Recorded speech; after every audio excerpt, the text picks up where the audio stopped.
গ্রামে ঘুরছে অতৃপ্ত মেয়ের আত্মা। অভিশপ্ত গ্রাম কুলধারা। কার অতৃপ্ত আত্মা ঘুরে বেড়ায় কুলধারাতে?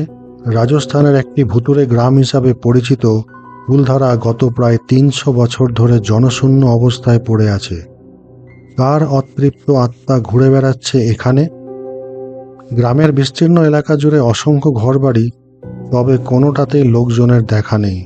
প্রায় ৩০০ বছর ধরে এইভাবেই দাঁড়িয়ে আছে কুলধারা। আমাদের শোনা সেই জয়সলমীরের সোনার কেল্লা থেকে কুলধারার দূরত্ব মাত্র ১৮ কিলোমিটার। লোকমুখে প্রচলিত একটি সময় পালিবাল ব্রাহ্মণদের বাস ছিল এই গ্রামে। এক জনবহুল গ্রাম কিভাবে জনশূন্য হলো, এর নেপথ্যে রয়েছে এক শিহরণ জাগানো রোমাঞ্চকর কাহিনী। লোকমুখে প্রচলিত এক রাতেই জনশূন্য হয়ে গিয়েছিল রাজস্থানের এই বর্ধিষ্ণু গ্রামটি। অনেকের দাবি, জনমানবহীন কুলধারায় ঘুরে বেড়ায় অতৃপ্ত সব আত্মা। সেখানে বসতি গড়ার চেষ্টা করলেও নানা ভৌতিক কাণ্ডকারখানার মুখে পড়তে হয়েছে সবাইকে, এমনও দাবি স্থানীয়দের। মরু রাজ্যে সোনার কেল্লার শহর জয়সলমীর থেকে প্রায় ১৮ কিলোমিটারের পশ্চিমে এগোলেই দেখা মেলে কুলধারার। এই এককালে তা পালিবাল ব্রাহ্মণদের বসতি বলেই পরিচিত ছিল, তবে আজ তাদের উত্তরসূরিদের কারোর দেখা নেই। কুলধারায় দেখা মেলে না কোনো মানুষের। কেন এই হাল হলো গ্রামটির? এ নিয়ে নানা মুনির নানা মত।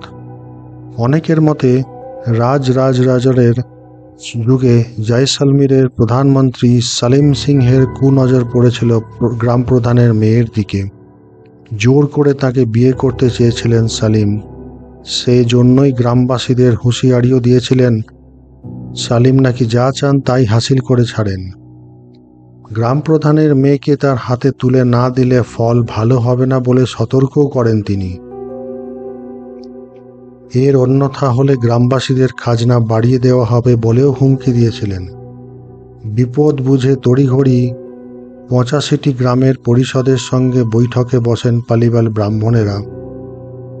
সেখানেই নাকি সিদ্ধান্ত হয়, গ্রাম প্রধানের মেয়েকে সালিমের থেকে বাঁচাতে রাতারাতি গ্রাম ছেড়ে পালাবেন বাসিন্দারা।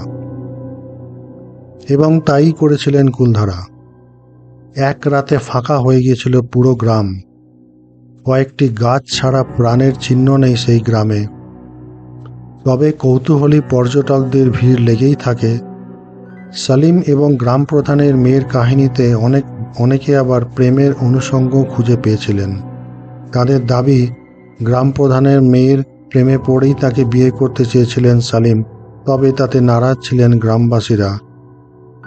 গ্রাম ছাড়ার আগে পরিবারের সম্মান রক্ষায় ওই মেয়েটিকে খুন করেন তারা। অন্য এক দলের মত, গ্রামবাসীদের থেকে এত চড়া খাজনা আদায় করতে সালিম যে অতিষ্ঠ হয়ে পড়েছিলেন। তবে সালিমের সিদ্ধান্তে বিরোধিতাও করতে পারেননি তারা। তাই উপায় না দেখে কুলধারা ছেড়ে অন্য জায়গায় বসতি গড়েন গ্রামবাসীরা। রহস্যের টানে কুলধারায় বহু পর্যটকই পা রাখেন। তারা জানিয়েছেন, কুলধারায় সার ঘরবাড়ি এখনও প্রায় অক্ষত। কয়েকটি ঘরবাড়ির চাল উড়ে গেলেও মাটির দেওয়াল পড়ে যায়নি। তবে অনেকের সেখানে অস্বস্তিকর অনুভূতি হয়েছে বলেও দাবি।